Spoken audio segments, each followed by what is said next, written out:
In this video, I'm going to address the question of a horse that's not wanting to stay at the fence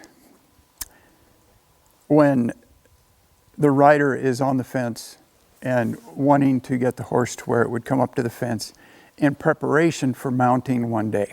I believe this horse is not being ridden yet, so I'm going to kind of talk through what I would think about doing.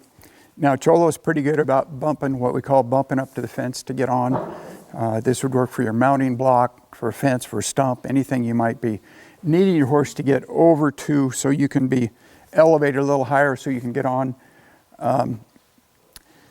This guy's pretty tall for me, and I'm not a bit ashamed to get on from the fence. So I'm going to come over here and take him with me. And I'm going to go through what I normally do to get on, but I'm not going to be getting on in this video. I'm just going to come up here, climb up the fence, and I'm going to just kind of bump him up here. I'd like him to come up as if I were going to get on him. That's pretty nice there. So this question from this gal was that her horse, the way I understand it, her horse was okay to here. But when she went to touch her horse, the horse would leave. So I might approach this in a way, if he were thinking of leaving right now, and he's not, so I want to reward this by not doing anything. I could sure come down and pet on him, and he'd be fine with that. I want him to know that I'm pleased with what he's doing for me here. So I might come in here and maybe wiggle my saddle a little bit. And I'd like to do it in a way where I didn't do so much that he had to leave. I might just touch him down here and let him know that's okay. Now, a big deal that's going on here too is what I'm thinking about. And I'm thinking about how much I appreciate his effort and his being here for me. I'm really liking this. So it's a good place. If I were to step over the other side of this fence, I could get on him real easy. And that's where I want him to be.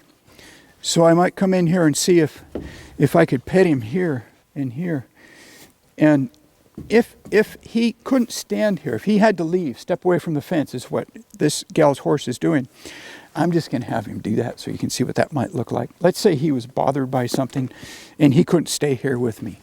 Well, I would just come on down here with him. I wouldn't release him for that. I'd come down here and say, can you allow me to pet you here on the ground? Is this all right with you? And when he was okay with that, and he's nice and quiet, not trying to move away from me, I might step back, take a little pressure off.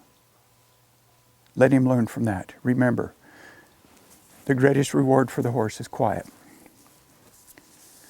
And I think petting on him can be pretty beneficial too. But sometimes they just need quiet. And I might come in here and say, is this okay with you here?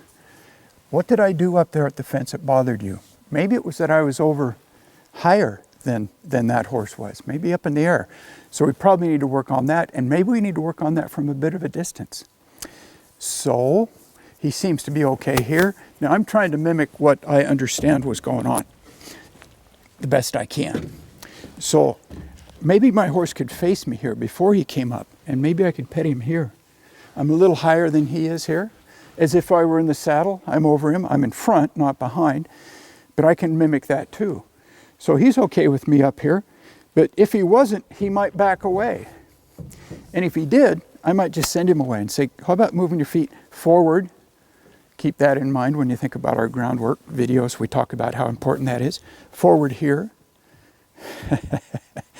He's an overachiever.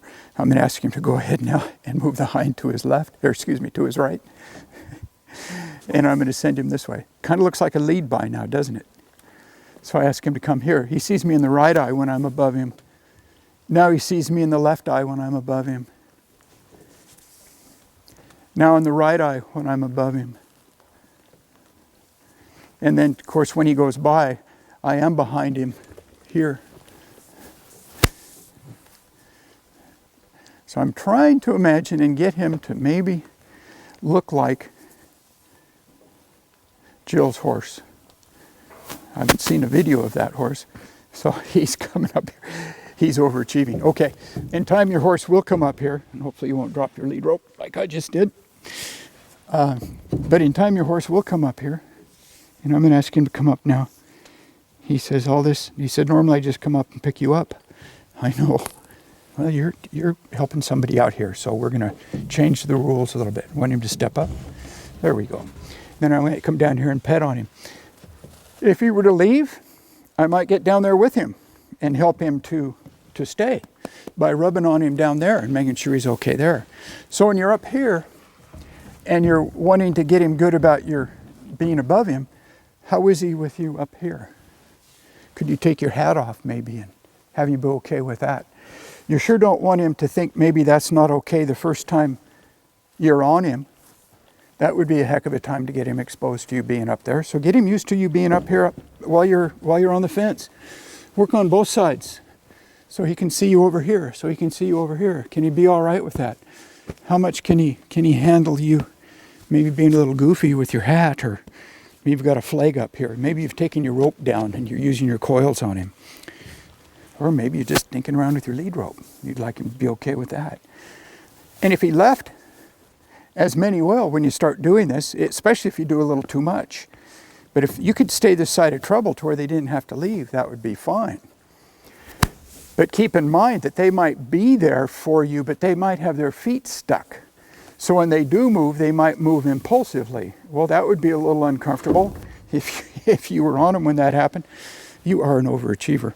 So I might just be playing with that in different ways and say, can you move? Can you leave? Yeah? Can you come back? Got my lead rope caught under my reins. That's fine. Something he can get used to. There's a good place for that to happen. Okay. Now we'll come back this way. He's thinking, he's saying, why don't you just get on? This is a lot of work. Okay, there you go. All right.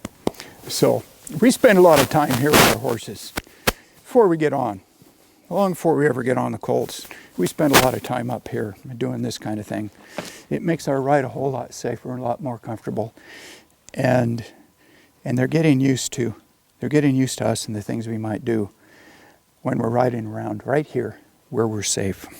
So good place to work on this. Desensitize them to anything you can imagine right here. All right, so I hope that helps you out. This question came from Jill, and I appreciate the question, and I hope this answers that question for you. Thanks for watching.